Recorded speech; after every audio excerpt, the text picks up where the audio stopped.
Bonjour, ici Antoine Lécuyer et bienvenue sur le tapis rose de Catherine.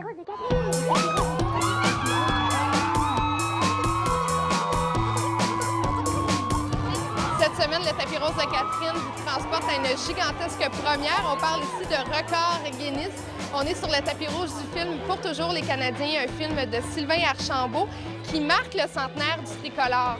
On y retrouve des acteurs comme Christian Bégin, Claude Legault, Danaï Audet-Beaulieu, Céline Bonnier et le jeune Antoine Lécuyer.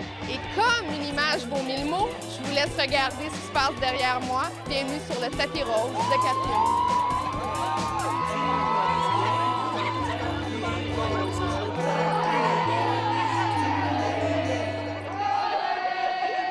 Bonsoir, Sylvain Archambault. Salut.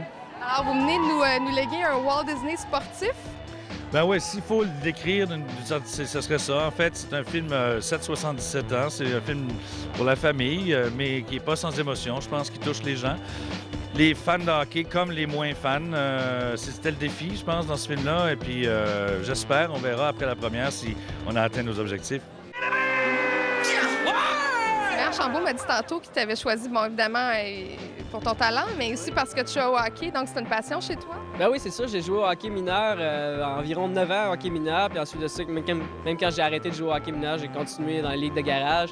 J'ai toujours suivi les Canadiens à la télévision. J'étais un gros fan de l'équipe. C'est mon équipe. Puis c'est ça. Je pense que je jouais au hockey, j'aimais ça. C'est la réunion de mes deux passions. Pas un one-man show, c'est tu joues en équipe ou tu joues pas partout. Il y a dû avoir des choix qui étaient déchirants là-dedans parce que vous avez dû laisser tomber du matériel. Bien, très difficile aussi. Puis, on a certains joueurs que j'aurais aimé développer un peu plus sur certains joueurs. Et c'est pas 4-5 joueurs. Le Canadien, pendant 100 ans, c'est des centaines de joueurs et de grands joueurs. Mais effectivement, il y a des choix très déchirants à faire.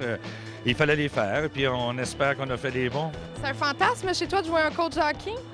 C'était pas un fantasme, mais ça a été un pur plaisir. C'est sûr, quand Sylvain m'a appelé pour m'offrir ça, je me suis pas stiné longtemps. J'ai dit oui, OK, let's go. J'étais là 2 jours, mais c'était 2 belles journées. J'ai vraiment trippé. Je suis allé travailler avec le vrai coach du Collège français avant, pour savoir comment il travaillait avec ses joueurs, comment il leur parlait, c'était quoi un entraînement, comment il raidaient ça, un entraînement. Tu sais. Parce que si tu regardes aller, ça a l'air simple, mais c'est pas simple. Là, ils font des jeux, tu dis, oh boy. Comment tu composes ça? Un jeu d'attaque, un jeu de défense, un 2 contre 1, un 2-1-1. Ils ont des codes. Il fallait que j'apprenne tout ça. On t'a vu pendant le film où tu regardais des cartes, là, il y avait des noms de joueurs de hockey qui étaient plus d'époque. C'est vraiment des noms que tu as connus pour la première fois? Ben, il y en a que je connaissais, comme Henri Richard, puis des affaires de même. Ben, des gens de... mais non, sinon, c'était la même...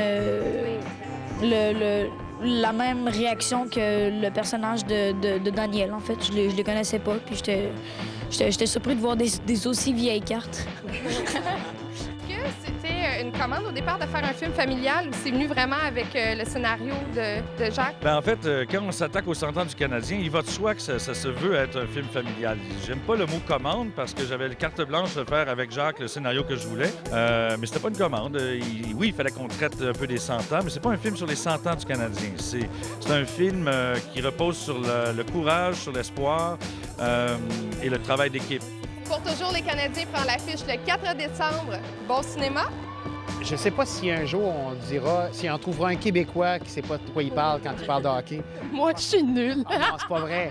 Oui, je suis nulle. Je te jure qu'on te fait avouer le meilleur joueur du Canadien. Je suis sûr qu'on te le fait avouer, même si tu le sais pas, ton subconscient s'en souvient. Ouais, c'est Maurice Richard, c'est correct. Ah, OK, garde.